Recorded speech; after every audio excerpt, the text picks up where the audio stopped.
Se dice que donde se dejan meter pensamientos suplicantes, se quedan en nuestra cabeza como tiranos. De nuevo, donde dejamos meter pensamientos suplicantes, se quedan en nuestra cabeza como tiranos.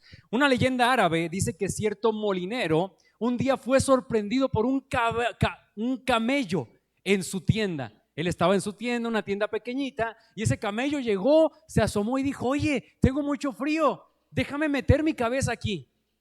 Y aquel molinero dijo: claro, o sea, no hay ningún problema, puedes meter tu cabeza aquí. Se acostó el molinero. A las horas, el molinero se sentía muy apretado. Entonces volteó a un lado y vio que el camello ya se había metido en todo su cuerpo adentro. Le dijo el molinero: oye, yo nada más te di permiso de meter tu cabeza. Yo no te di permiso de entrar todo tu cuerpo. Y le dice el camello: si tú estás incómodo, pues puedes salirte. Yo por mi parte voy a quedarme aquí en donde estoy. Mis hermanos, hay pensamientos que, como ese camello, solo quieren un lugarcito en nuestro corazón, un lugarcito en su corazón. Quieren meterse ahí en su corazón solo poquito, no mucho. Solamente empezar a rumiarlos, pero cuando menos nos damos cuenta, por haberlos dejado entrar a nuestro corazón, ya dominaron nuestra mente, ya dominaron nuestro pensamiento. Después no quieren salir y dicen: aquí nos quedamos, suceda lo que suceda, no vamos a salir de tu mente y de tu cabeza. Así, damas y caballeros, así, mis amados hermanos, puede ser en los matrimonios con los pensamientos del divorcio, en los solteros con los pensamientos de un matrimonio desechable. Mis hermanos, les voy a pedir de favor, vayamos todos juntos a la primera carta de Pablo a los Corintios, capítulo 7. El día de hoy vamos a analizar los versículos del 10 en adelante, y mientras ustedes lo encuentran, usted debe de saber y recordar que la iglesia de primera a los Corintios era una iglesia inmadura. Era una iglesia que tenía muchos problemas en medio de sí. Era una iglesia que no quería estar unidos con los demás hermanos. Querían dividirse. No, yo soy de Pablo, no, yo soy de Apolos, no, yo soy de Pedro, yo soy de Cristo, pero ustedes háganse para allá, aunque yo sea de Cristo. Los hacían para un lado, hacían divisiones en medio de ellos. Entonces ellos necesitaban instrucción. Esta era la iglesia de Corintio, y la hemos estudiado, mis hermanos, por varios meses, y han sido de gran bendición para nuestra vida. Hemos aprendido sobre la importancia de la palabra, hemos aprendido sobre los peligros de la inmoralidad sexual, y hemos hablado también durante estos días sobre la santidad del matrimonio y sobre cómo los matrimonios deben de trabajar en sus matrimonios para la gloria de Dios, de forma holística, en sus diversos tópicos, en sus diversos aspectos, desde los aspectos de comunicación, desde los aspectos de sexualidad, desde los aspectos de las finanzas, desde los aspectos de la inmadurez. En fin, hay grandes elementos que como matrimonios debemos de trabajar, darnos cuenta de ellos, aceptar nuestros errores y trabajar en medio de ellos. Les voy a pedir que se pongan de pie, mis hermanos. Vamos a leer el versículo 10 y 11 solamente, de pie, porque nos vamos a darle paso a la palabra santísima de Dios, inspirada por el Espíritu Santo. Dice así la palabra de Dios: pero a los que están unidos en matrimonio, mando, no yo, sino el Señor, que la mujer no se separe del marido, y si se separa, quédese sin casar, o reconcíliese con su marido, y que el marido no abandone a su mujer. Pueden sentarse, iglesia. Hermanos, en medio de toda esta predicación, yo quiero dejarte en tu mente las siguientes frases. Aleja de tu mente el pensamiento del divorcio. Solteros, alejen de su mente el pensamiento de que los matrimonios son desechables. Aléjenlo de ellos. El día de hoy, evidentemente, vamos a hablar acerca de concesiones que tiene la palabra de Dios, pero lo que yo te quiero dejar en tu mente es: no al divorcio, no al divorcio, no al divorcio. Una joven de 22 años dijo lo siguiente: me casé muy joven. A esa edad mi cabeza estaba llena de ilusiones de una mujer joven como cualquier otra. Anhelaba casarme para ser feliz. Los problemas iniciaron muy temprano, diría yo que la noche de bodas, y desde entonces siempre asumí el divorcio como una solución. Otras personas cristianas lo hacían y entonces yo también podía hacerlo. El problema con este pensamiento es que el divorcio no es solo una palabra, es una actitud. Si tú no me haces feliz, ¿para qué estar juntos? Dijo Alejandra Cardosa de Slemín. Matrimonios, alejen de su mente, de su corazón, una actitud de divorcio, de separación. Pastor, pero el divorcio y la separación ¿son lo mismo? No, no son lo mismo, evidentemente. Una separación, como lo vimos la semana pasada, es cuando un matrimonio toma la decisión de un breve tiempo, una semana, 2 semanas, por mucho 3 semanas. Bueno, vamos a orar, vamos a enfocarnos en la oración y después volvemos a estar juntos. Pero no significa que se van a separar para toda la vida, porque de otra forma están yendo en contra de la palabra de Dios. Yendo en contra de la palabra de Dios. Un divorcio, por otro lado, es cuando uno o ambos cónyuges deciden involucrar a las autoridades civiles para que un juez dictamine separación de los cónyuges definitiva. Ya ni el hombre ni la mujer tiene derechos u obligaciones sobre la otra persona. Cuando hay una separación breve, el varón obviamente tiene que seguir apoyando en las necesidades del hogar en el sentido económico y financiero, y la mujer de seguir apoyando también en sus roles como mujer.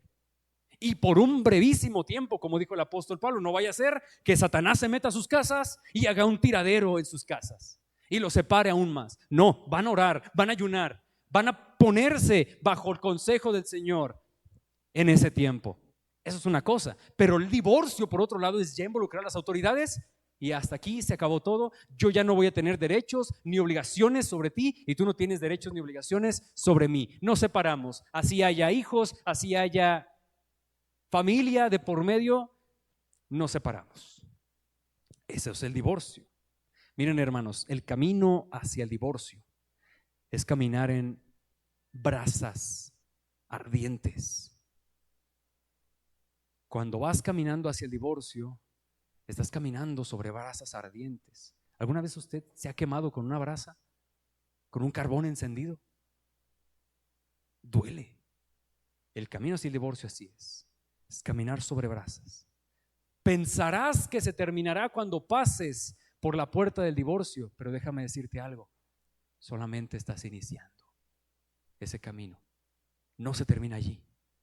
Sigue siendo doloroso mientras vas avanzando. Esposos, presten atención a su esposa, a sus esposas, escuchen atentamente lo que ellas tienen que decirles.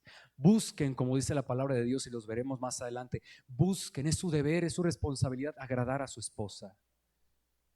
Esposas, escuchen y respeten a su esposo. Busquen cómo agradarlo, es su deber y su responsabilidad delante de Dios. El divorcio legal y el divorcio emocional puede ser evitado. Claro que puede evitarse, pero para eso, mis hermanos, tiene que haber un trabajo de por medio.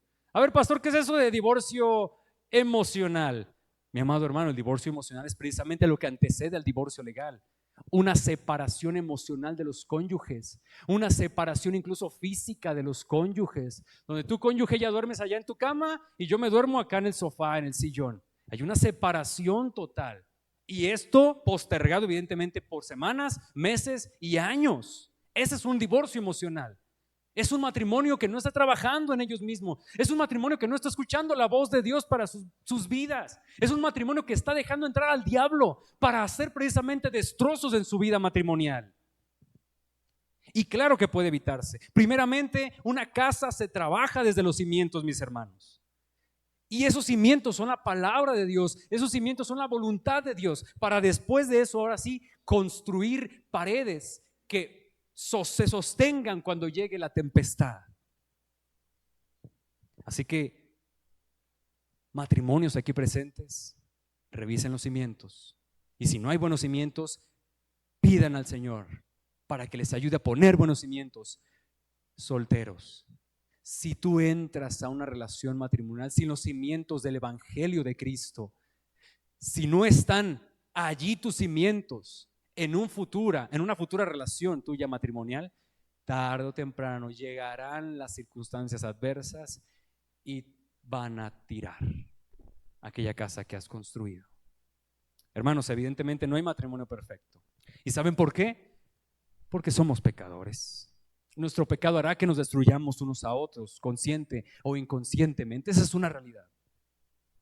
No matrimonios. No existe tal cosa como, ay, si me hubiera casado con aquella otra persona, sería todavía más feliz. No existe tal cosa como eso. Sométete a la voluntad de Dios. Encontrarás que tu cónyuge, aquel con el que duermes y que de repente te levantas y dices, ay, qué monstruito, ¿con qué monstruito me casé? Y de repente te levantas y dices, ay, ¿con qué monstrilla me casé? Resulta que es la voluntad de Dios para tu vida, mis amados hermanos. Sí, a veces te vas a levantar y vas a decir, ay, qué monstruo, qué monstrita, ¿con qué monstruito me casé? Pero a veces también te vas a levantar y vas a decir, híjoles, gracias Dios por esta bendición tan enorme que tú me has dado de cónyuge, esposo y de esposa. Y hablaremos un poco más de eso más adelante. Nuestro pasaje dice, mis hermanos, pero a los que están unidos en matrimonio, mando no yo, sino el Señor, que la mujer no se separe del marido. Y si se separa, quédese sin casar o reconcíliese con su marido. Y que el marido no abandone a su mujer. Aquí el apóstol Pablo se está refiriendo a una enseñanza de Jesús. ¿Jesús enseñó sobre el divorcio, pastor? Claro que Jesús enseñó sobre el divorcio. ¿Dónde encontramos las enseñanzas de Jesús? Anótele, hermanos. Mateo 19 del 1 al 12, Marcos 10 del 1 al 2 y Lucas 16, 16. Aquí encontramos la enseñanza de Jesús precisamente respecto al matrimonio. Se acercan aquellas personitas que se creen más santos que Dios y le dicen a Jesús, oye, ¿qué piensas tú acerca del divorcio? Moisés nos dejó darle carta de divorcio a las esposas. ¿Tú qué piensas sobre eso? Y entonces Jesús retrotrae todo esto y va al inicio y va al Génesis y les dice, en el principio no fue así. En el principio no existe tal cosa como el divorcio. Y entonces los lleva a Adán y a Eva. ¿Cuántos años vivió Adán, mis hermanos? ¿Cuántos años vivió más fue el matrimonio de Adán y Eva? ¿Qué me dicen ustedes? 930 años vivió Adán. Y el Señor Jesucristo dice, no sabemos cuánto vivió Eva, pero fueron 930 años de Adán. Más de 700, más de 800 años de matrimonio entre ambos. Y les dice el Señor Jesucristo, en el principio no fue así. No hay tal cosa como matrimonio, como divorcio. Pero, dice el Señor, por causa de la dureza de vuestros corazones, es que Moisés permitió dar carta de divorcio. Hermanos, en el Nuevo Testamento encontramos, es como una lucecita que brilla poquito en el Antiguo Testamento en cuanto a lo que es el matrimonio, pero en el Nuevo Testamento esa luz es enceguecedora. El pacto matrimonial se expande y trae a colación algo mucho más profundo, algo más bello, algo más poderoso, mi hermano, algo sagrado para nuestras vidas. ¿Qué es lo que nos va a traer el Nuevo Testamento en cuanto al matrimonio? Mi amado hermano, que tu matrimonio, que el matrimonio que vayas a tener en un futuro, que tu matrimonio es, escuche bien esto, hermano, es la representación del Evangelio de Cristo. Tú, varón, tu mujer, vas a mostrarle a tu cónyuge quién es Cristo, cómo es Cristo. Y no solamente a tu cónyuge, sino a la sociedad tú le vas a mostrar quién es Cristo, cómo es Cristo en tu vida. Oh, mi hermano, esto es bellísimo. Pastor, ¿y qué es el Evangelio de Cristo y cómo lo tenemos que poner en nuestro matrimonio? Ay, mi hermano, el mensaje de Cristo es el mejor, mayor y precioso mensaje que nosotros podamos encontrar en toda la Escritura. ¿Qué es lo que vemos? Seres pecadores, seres rebeldes, seres que le escupen a Dios, seres que le dicen a Dios, no me interesa lo que me digas, no me importa lo que tú me digas, no me importa lo que me dices, yo quiero vivir mi vida como la quiera vivir. ¿Y qué vemos, mis hermanos, después de esto? Dios siendo el agraviado, Dios recibiendo ese agravio, ese pecado en una naturaleza infinita, un pecado extremadamente pecaminoso. Dios se reconcilia con el hombre. Dios busca al hombre. El santo y puro se mete al lodo al que se cayó el hombre. lodo que ya Jesús le había dicho que no se metiera. Pero allí va el Señor, se mete al lodo y saca al pecador del fango, lo limpia, lo lava, aquel olor fétido lo limpia, lo quita, aquellas vestimentas sucias lo quita y les pone vestimentas nuevas y les pone vestimentas de justicia y les pone vestimentas de santidad. Y eso es lo que nosotros, el Señor, nos hace en nuestras vidas. Nosotros merecíamos el infierno, mis hermanos, pero Dios, que nos ama, se encarna, vive la vida que no podíamos vivir, muere la muerte que no podíamos soportar para darnos la vida que no podíamos ganar, hermanos. Soporta los dolores del infierno en sus hombros por aquellos a quienes amó desde la eternidad, para que vivamos una vida eterna. ¿Y qué tiene que ver esto con el matrimonio? Oh, mi hermano.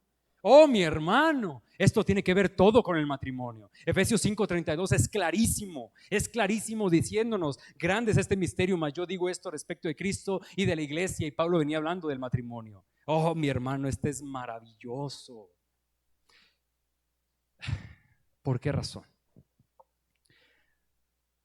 Porque tu pareja, tu cónyuge, tu futuro cónyuge, escúchame esto, joven soltero, mujer soltera, tu futuro cónyuge será pecador.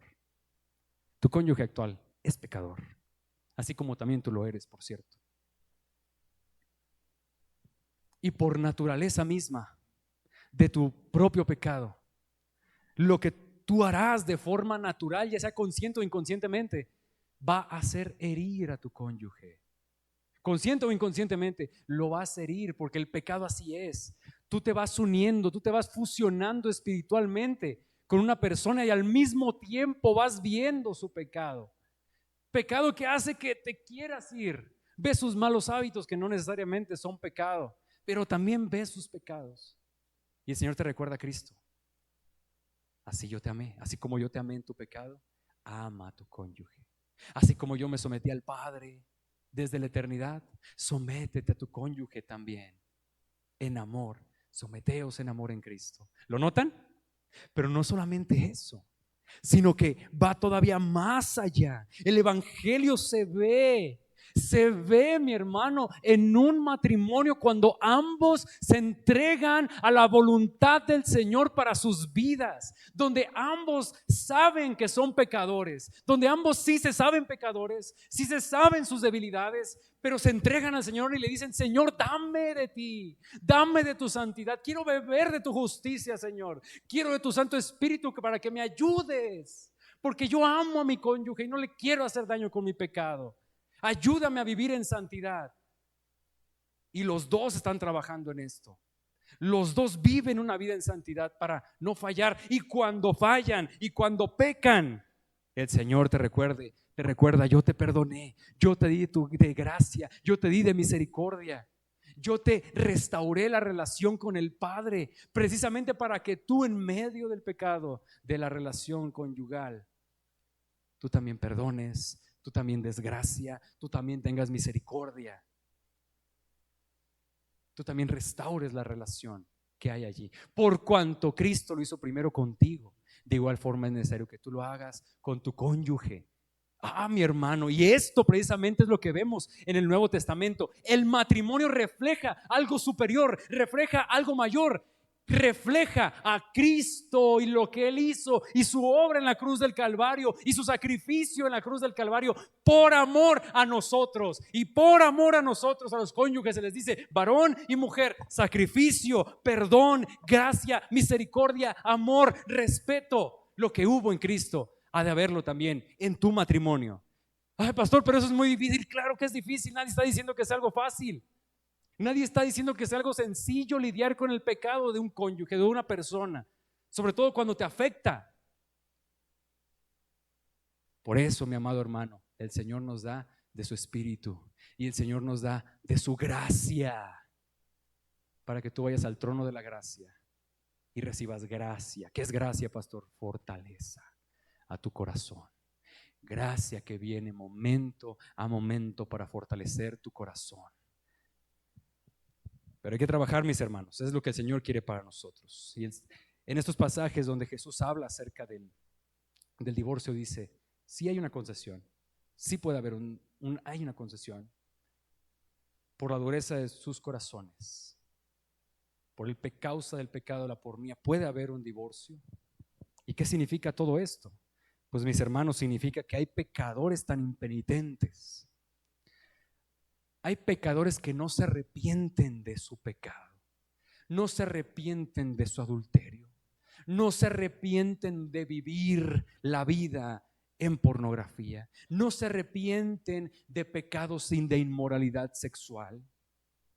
Dice el Señor Jesucristo, cuando hay un pecado impenitente, consecuente en un matrimonio y no se arrepiente el hombre o la mujer, puede haber divorcio. De hecho, Mateo es bien claro. Aquí la palabra que encontramos en Mateo no es moiseia, que sería adulterio, es pornía.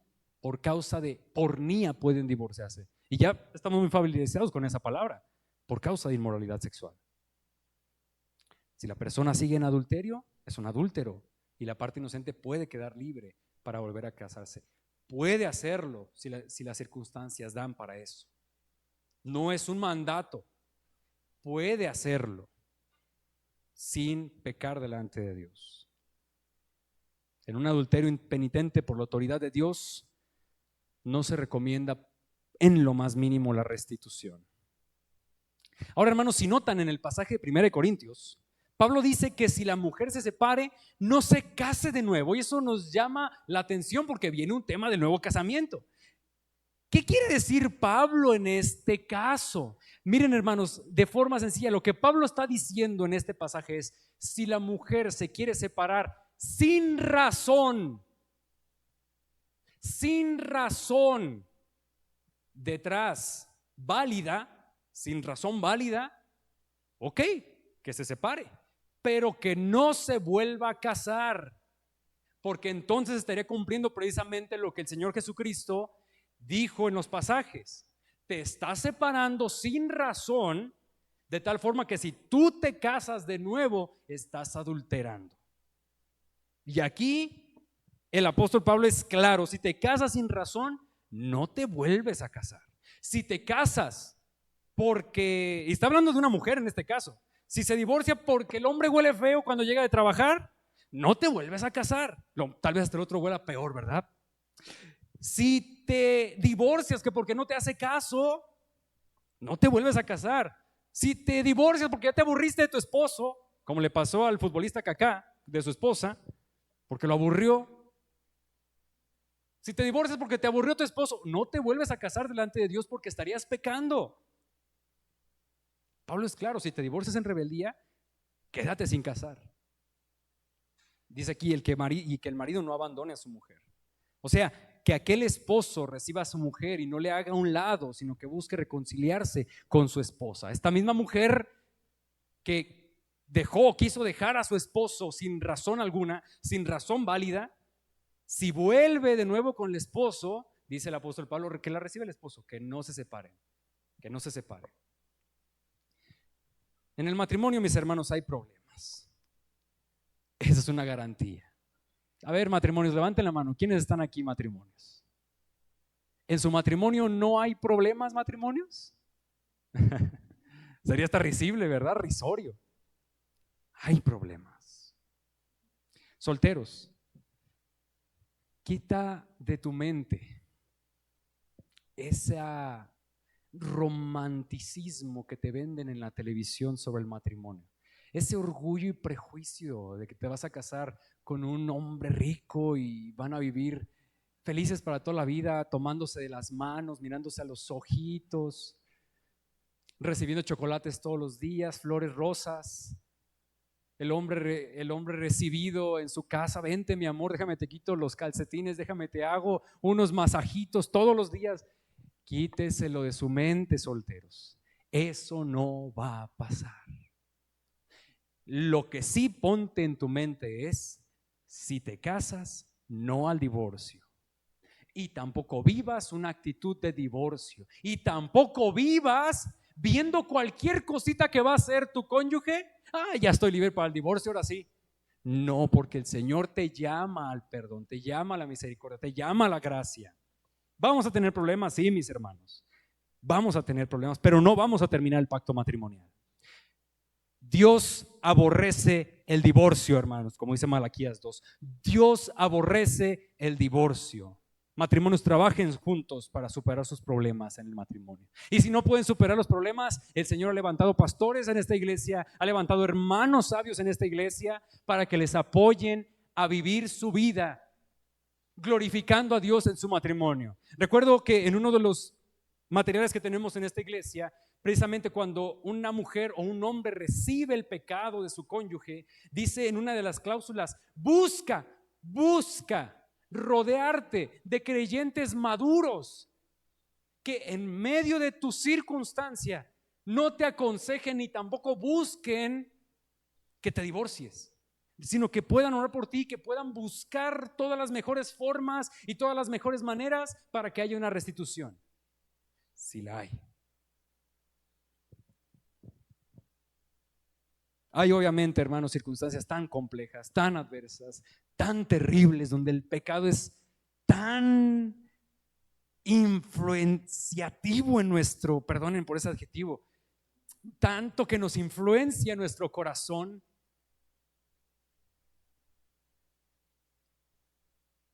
que es terrible. Como una persona que le dices: ya basta, ya no le hagas daño a tu esposo, ya no le hagas daño a tu esposa, ya basta, y lo sigue haciendo, y le vuelves a decir, y comenzamos procesos disciplinarios, y sigue en su pecado, y no me importa. Es terrible, hermanos. Vamos a los versículos 12 al 16. Y a los demás yo digo, no el Señor: si algún hermano tiene mujer que no sea creyente y ella consiente en vivir con él, no la abandone. Y si una mujer tiene marido que no sea creyente y él consiente en vivir con ella, no la abandone, porque el marido incrédulo es santificado en la mujer y la mujer incrédula en el marido, pues de otra manera vuestros hijos serían inmundos, mientras que ahora son santos. Pero si el incrédulo se separa, sepárese, pues no está el hermano o la hermana sujeto a servidumbre en semejante caso, sino que a paz nos llamó Dios. ¿Por qué? ¿Qué sabes tú, oh hombre, si quizá harás salvo a tu marido? ¿O qué sabes tú, oh marido, si quizás harás salva a tu mujer? Y aquí, mis hermanos, entramos a la segunda parte del día de hoy. Si bien en nuestras mentes y nuestros corazones no debe de existir una actitud de divorcio, entendemos que las circunstancias, entendemos que hay razones para que pueda, pero no deba, pueda darse el divorcio. Y aquí pasamos al segundo punto: excepciones para el divorcio. En el versículo 12 y 13 el apóstol Pablo nos presenta una situación muy especial para abrir este argumento para esta concesión. Se habla de un matrimonio donde uno de los cónyuges tiene una fe cristiana y el otro cónyuge no la tiene. Entonces la pregunta es: ¿cómo se debe vivir en un matrimonio así? Ahora, hermanos, yo les voy a decir algo, miren nada más. En verdad que por una parte podemos hacer un juicio de este lado y decir: híjoles, es que la iglesia de Corintios estaba terriblemente mal. Pero por otro lado debemos decir: Señor, entendemos que tú lo permitiste para que hubiera un testimonio para nosotros. Hermanos, porque en las iglesias hay matrimonios, sí, pero no siempre vienen los dos. Solamente viene uno. Uno de ellos ama al Señor y el otro no. Y eso es muy común en las iglesias todavía. Entonces Pablo responde a la pregunta: ¿cómo debe entonces vivir un matrimonio que es así, que uno es creyente y que el otro no es creyente? Pues el apóstol Pablo dice: como un matrimonio vive, como un matrimonio normal vive, amándose, respetándose, cumpliendo sus roles, obligaciones, derecho. Que si es hombre, pues que muestre el poder de Dios en su matrimonio, el poder del evangelio en su matrimonio. Si el hombre es creyente, que demuestre el poder de Dios en su matrimonio con su esposa, que no busque molestar a su esposa, que cumpla con sus roles, que cumpla con sus obligaciones, que busque compartir la fe a su esposa y a sus hijos si los hay. Conocí el caso de un varón creyente. La mujer no era creyente. Entonces, cuando él llegaba del trabajo, él cumplía con su labor. Él entregaba dinero para el hogar. Él veía cómo estaban sus hijos. Él veía cómo estaban sus hijas. Él quería hacer una diferencia en su casa. Ponía alabanzas cristianas en su estéreo, o alabanzas para que el ambiente se llenara de verdades bíblicas. Buscaba estar con los hijos, buscaba enseñarle a los hijos la palabra de Dios, buscaba que su esposa se acercara a los pies del Señor, pero su esposa no quería. Y estoy seguro que más de alguno ha de conocer alguna situación así. Su esposa no quería. Cuando él se iba a trabajar, en esa casa se escuchaban canciones de moralidad muy compleja. Había circunstancias de sexualidad, había circunstancias de dejar al esposo, había canciones de narcocorridos en ese lugar. Ella nunca quiso, pero él hacía lo que le tocaba. Él hacía lo que le tocaba. El resultado se lo dejó al Señor. Caso contrario también, mujeres que vienen a Cristo, que es también lo más común, que es lo más normal, ellas son cumplidoras con los maridos. Les cumplen su comida, les cumplen su ropa, les cumplen su ropa planchadita, ordenan la casa, no se niegan al marido. Y el marido pues no es creyente, pero es fiel, él es cumplidor, no está en contra de la fe y siguen con su matrimonio adelante. Pablo dice, en este caso particular, no se separen. No hay razón detrás para separarse. Quédense juntos, vivan su matrimonio. A veces los creyentes nos sorprendemos de que el incrédulo pueda ser incluso hasta moralmente mejor que un cristiano. Porque verdad que a veces hay cristianos que se dejan llevar por el pecado y se vuelven unos monstruos, unos diablos adentro de las iglesias. Y hay jovencitos que se casan y dicen, pues adentro de la iglesia voy a encontrarme uno mejor o una mejor, y cuando se casan se encuentran que son peores diablos. Ahora, no estoy diciendo que vayan y busquen ahí afuera. Porque el pastor dijo, no. Nadie está diciendo eso. El pastor dijo que buscara allá afuera un filisteo, ¿verdad? Una filistea. No, nadie está diciendo eso. Estoy hablando de los ya casados. Hay personas que dicen, no pasa nada, o sea, tú vive tu fe, no te la voy a negar, puedes hablar con los niños. Yo no. Y pueden vivir bien. Dice el apóstol Pablo, no os abandonen. Y acá hay algo importantísimo, hermanos.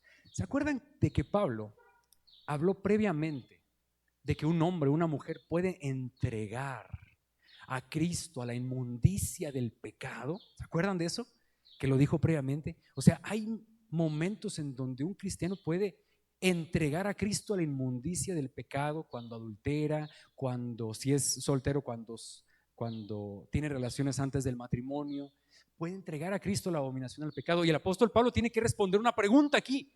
¿Cómo un matrimonio mixto, donde uno es cristiano y el otro no lo es, cómo no se va a entregar a Cristo la abominación del pecado cuando el otro es pecador? Y Pablo tiene algo que decir aquí. Y es complejo. El versículo 14 siempre ha sido complejo en la historia de la iglesia. Pero vamos a ver qué la palabra de Dios nos lo dice. Dice el versículo 14, porque el marido incrédulo es ¿qué, hermanos? Santificado en la mujer, y la mujer incrédula en el marido. No nos vamos, mis hermanos, a revolver tanto. Lo que el apóstol Pablo quiere decirnos aquí es que si tú eres cristiano y estás en tu matrimonio que es mixto, tú tienes una influencia con tu cónyuge que no es creyente. Y como estás en el pacto sagrado de Dios al matrimonio, no hay entrega de Cristo a la abominación al pecado, porque es una unión sagrada, es una unión de gloria, es una unión en donde el cónyuge creyente influirá moralmente, influirá espiritualmente para el bien de su cónyuge. No significa que el cónyuge va a ser salvo, significa que el cristiano, ya sea hombre, ya sea mujer, va a influir para bien, hasta incluso espiritualmente en su cónyuge. Esto es una de las promesas bellas que podemos encontrar en la palabra de Dios para matrimonios que uno de ellos no es cristiano, que podemos saber que por su influencia, por su testimonio, por el poder de Dios que hay en él, puede influenciar al otro para que llegue a la fe en Cristo. Oh, mi hermano, para que el incrédulo pueda decirle al creyente, a ver, eso que tú tienes, yo lo quiero. Fíjense que el pastor Miguel Núñez, justo en la semana estaba viendo que el pastor Miguel Núñez compartió una historia y dije, ay, esta historia es como anillo al dedo, especial para el día de hoy. Cuenta una historia de un matrimonio de su iglesia. Ellos ya están asistiendo a su iglesia, ya han pasado por un proceso en la iglesia, al menos eso dio a entender, y comenta lo siguiente. Se casaron los dos, eran inconversos. Ella llega a los pies de Cristo a los pocos meses. Ella conoce del Señor, ella conoce del Evangelio. Se convierte en cristiana, comienza a hacer su rol de mujer piadosa, intenta dejar las malas palabras, intenta dejar su pecado, intenta ser una mujer piadosa. Un día él, el hombre, le dice que quiere invitarla a cenar. Y le invita a cenar y le dice, mira, yo estoy aquí, te invito el día de hoy porque tengo un par de cosas que decirte. Primero, yo tengo un amante. Segundo, yo la quiero dejar. Tercero, yo quiero que tú me ayudes a dejarla. Cuarto, la razón por la que te digo todo esto es porque yo no sé lo que tú tienes, pero lo que tú tienes yo lo quiero, porque nadie puede querer a un perro como yo. Oh, mi hermano, ese es el poder del Evangelio en medio de un cónyuge que no es cristiano. ¿Lo notan? En medio de un cónyuge que no es cristiano. Y por la gracia de Dios, ambos llegaron a los pies de Cristo.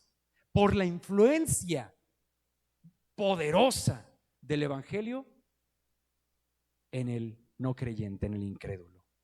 Ese es el poder del Evangelio, mis hermanos. Eso es lo que la gente tiene que ver en nosotros. Que el Evangelio cambia personas hasta el punto de que el otro lo ve y dice, yo no sé lo que tú tienes, pero yo lo quiero también. Yo lo quiero también.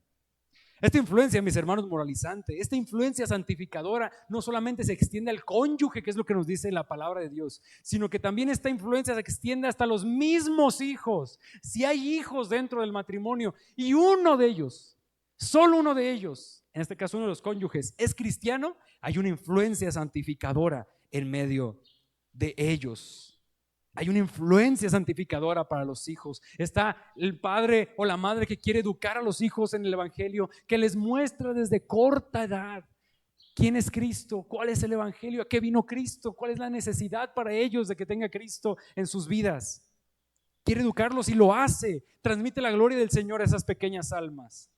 Pues también ese poder moralizante llega a sus vidas, también ese poder santificador llega a sus vidas.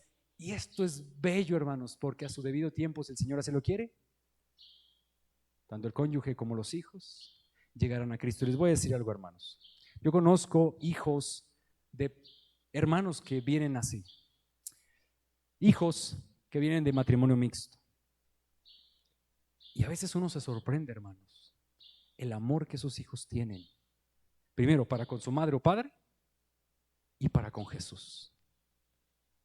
Porque en su familia vivieron cosas tan complejas que lo que ellos al final terminaron diciendo es: Dios existe porque vi a mi padre sufrir y salir adelante. Dios existe porque vi a mi madre sufrir y la sostuvo. Y por eso llegan al Evangelio. Y llegan con un amor tan especial por Cristo, hermanos, que ni siquiera los hijos de padres creyentes lo tienen. Eso es hermoso, hermanos, es hermoso. Recuerdo una hermanita muy bella que llegó conmigo y me comentó lo siguiente de su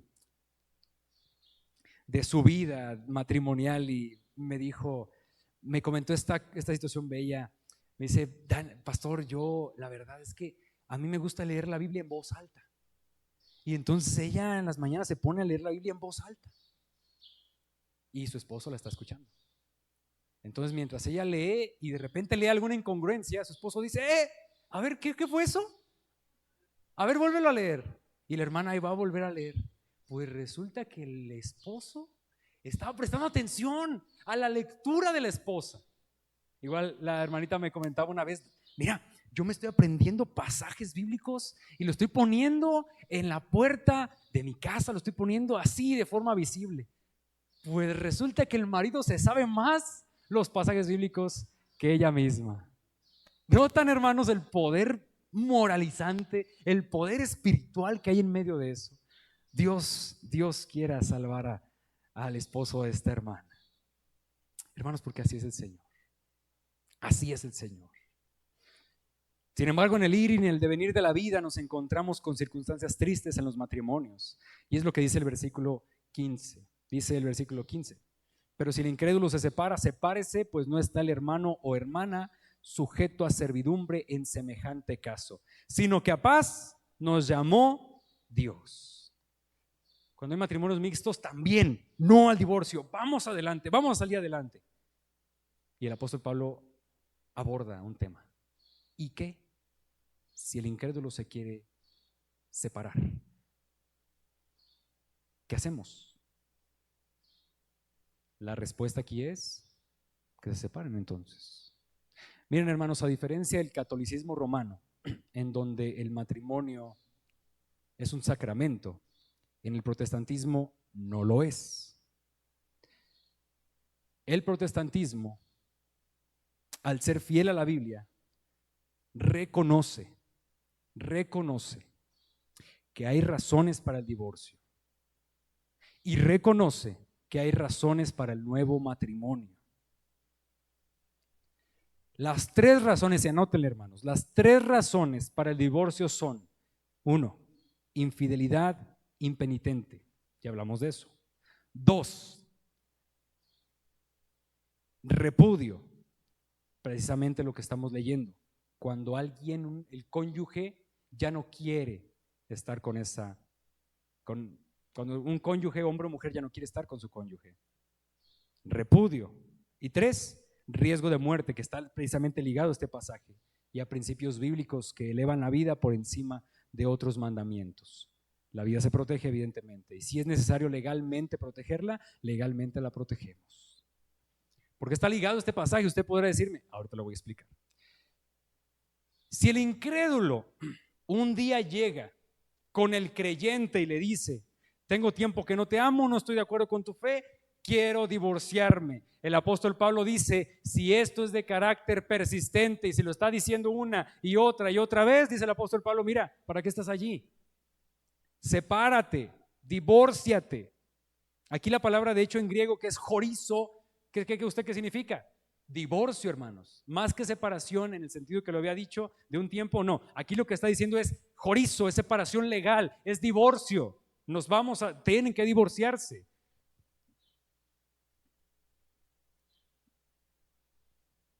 Y dice: el creyente no está sujeto a esclavitud en semejante caso. Hermanos, si el incrédulo está, dale y duro, yo no quiero estar contigo, ya no te amo, es más, amo a alguien más, quiero divorciarme de ti, no estoy de acuerdo con tu fe, no esto, no lo otro,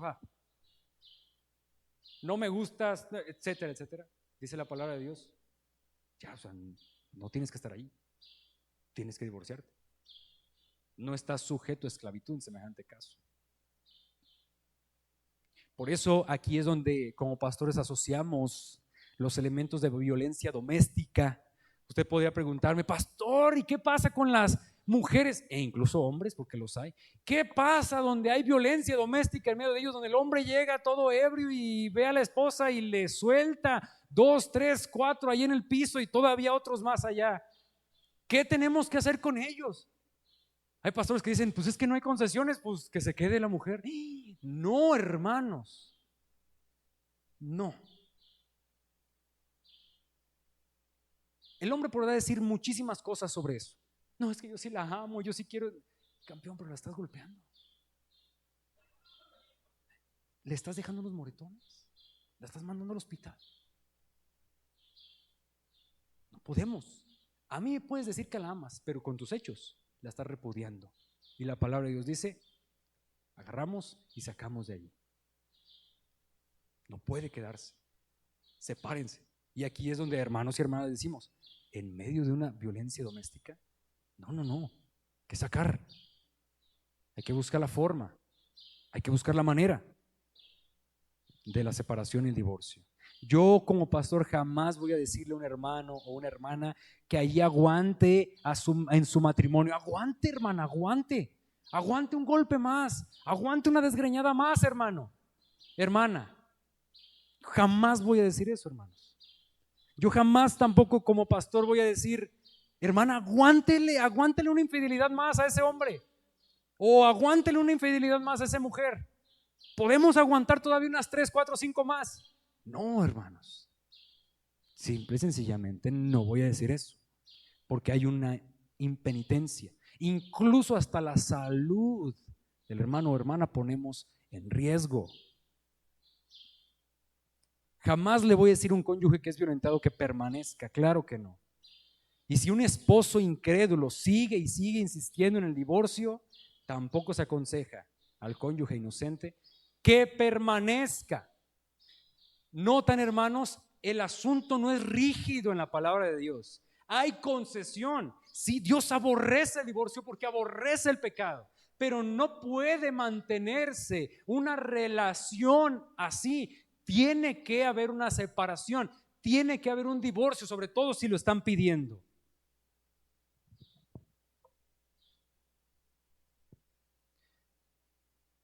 ¿Lo notan, hermanos?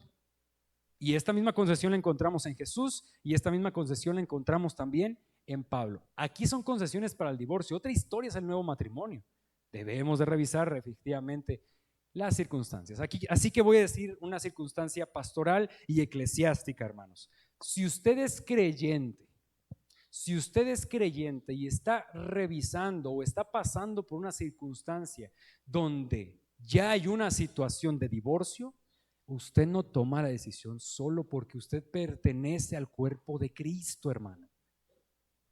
El cuerpo de Cristo debe de revisar su caso para que el cuerpo de Cristo dictamine si allí efectivamente hay causa razonable de divorcio, o podemos revisar si hay una causa para reconciliación. Pero hermanos, cada caso, y aquí les voy a decir esto muy puntualmente, cada caso es distinto.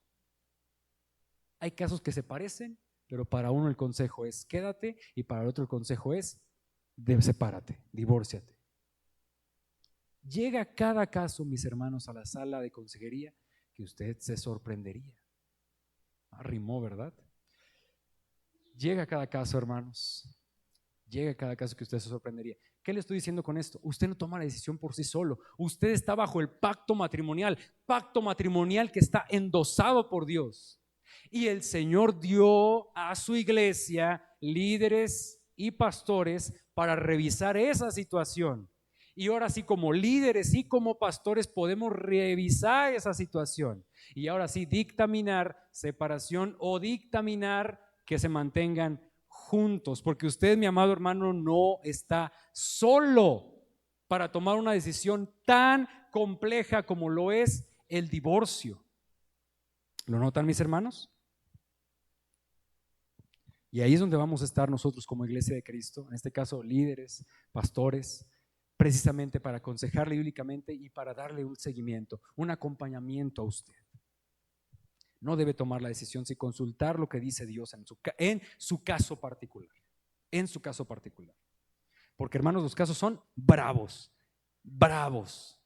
Una vez llegó un caso a la sala de consejería, no a mi sala de consejería, pero sí a la casa de consejería de un pastor donde, fíjense, hermanos, nada más, donde la pareja no estaba casada legalmente, pero ya llevaban tiempo juntos y ya llevaban hijos de por medio.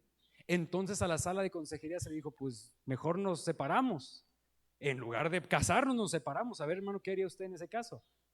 El pastor en aquel momento revisó la situación y dijo, no, es que de alguna u otra forma tú ya estás unido y unida, están en el pacto matrimonial.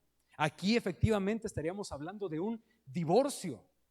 Sí estaríamos hablando de un divorcio, pero lo mejor para ustedes es que restauren la relación matrimonial y que se casen. ¿Nota? Hay cada caso, hermanos, que son bravos los casos, que necesitamos ir revisando cada caso en su particularidad. ¿Qué más dice la palabra de Dios, mis hermanos?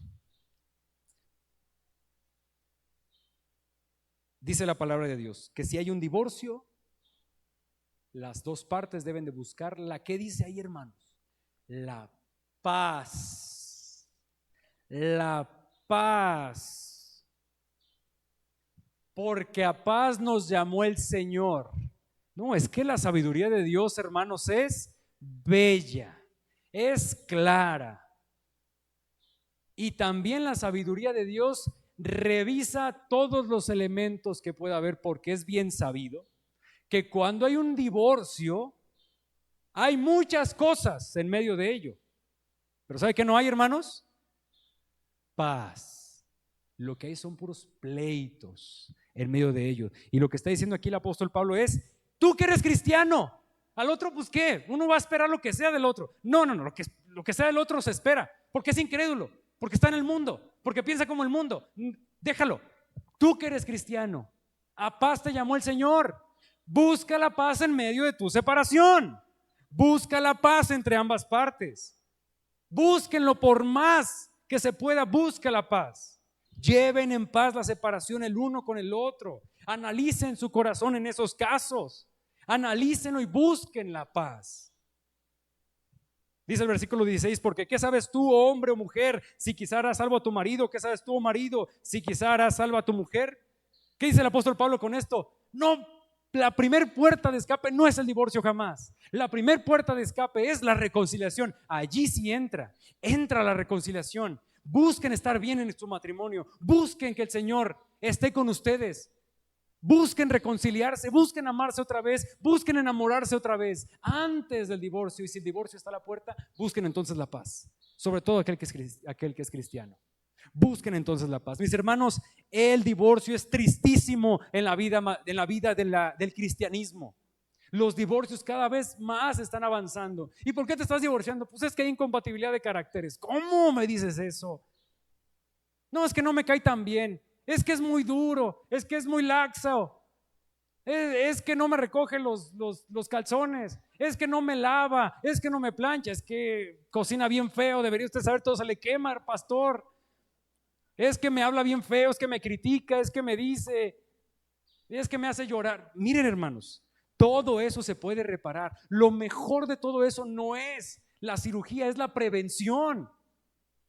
Es prevenir la enfermedad para que la enfermedad no llegue. Y como conclusión les digo esto, matrimonios, y vuelvo y repito a rectificar lo que ya les había dicho: dejen de vivir en una actitud de divorcio en sus matrimonios. Pues si esto no funciona, me salgo por la puerta del divorcio. No, hermano, en la puerta del divorcio está llena de carbones encendidos. Busca primero la reconciliación, busca primero enamorarte de tu esposo. Recuerda que es una mentira que hay alguien más mejor para ti, que hay alguien mejor para ti. Es una mentira de Satanás, hermano. Es una mentira diabólica. Lo mejor que hay para ti, lo mejor que Dios te ha dado para ti, es quien está a un lado de ti en tu cama cuando te despiertas. Es tu cónyuge.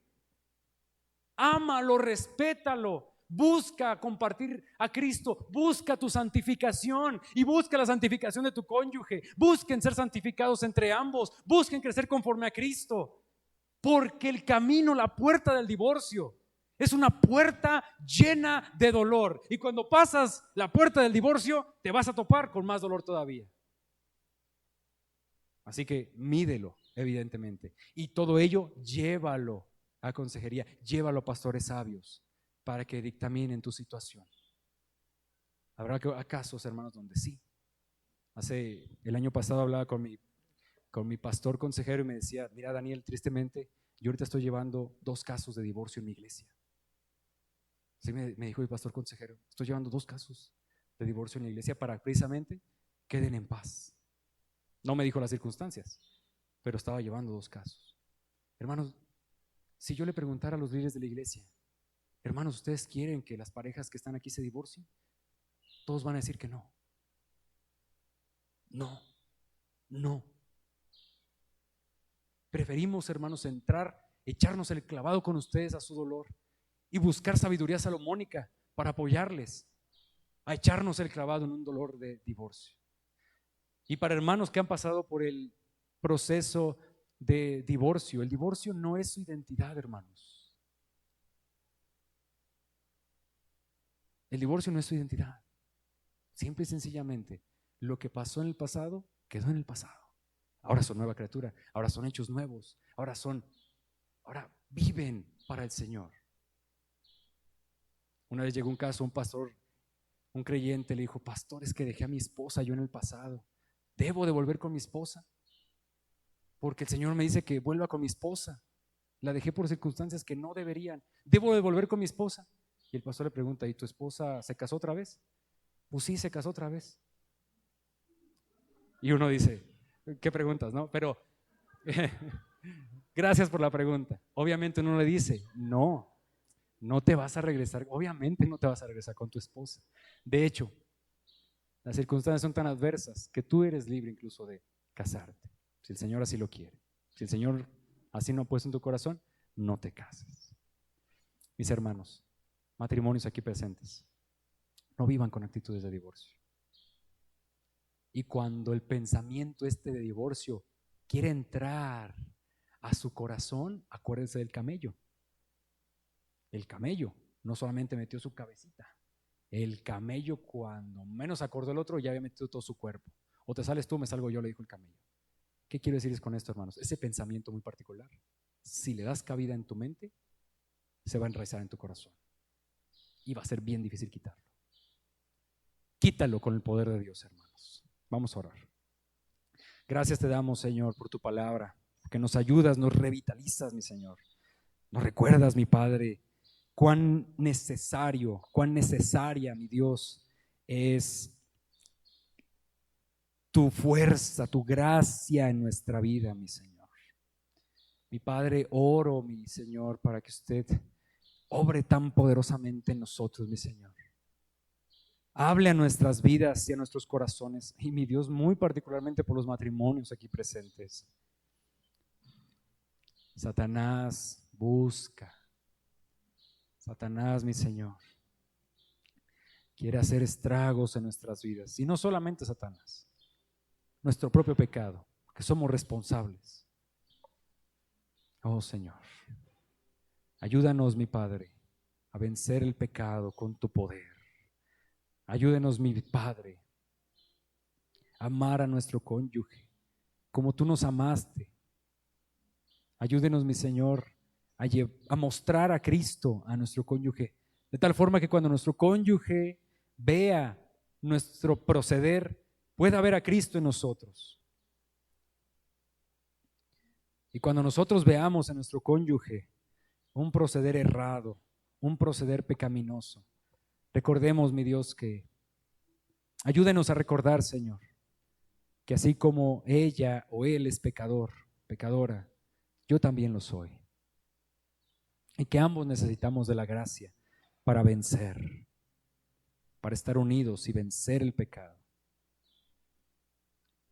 Para que el problema no esté en medio de nosotros, sino que el problema esté frente a nosotros. Y juntos podamos vencer el problema que está frente a nosotros. Porque de otra forma no vamos a poder luchar juntos. Ayúdenos, mi Señor, a esto. Ayude a los matrimonios, Señor. Ayúdenos, mi Padre, porque lo necesitamos. Gracias por tu palabra. Gracias por el recordatorio, mi Señor, de las palabras de vida eterna, de las palabras que son para nuestras vidas y para nuestro bien, Señor. Te agradecemos en el nombre de Jesús. Amén y amén.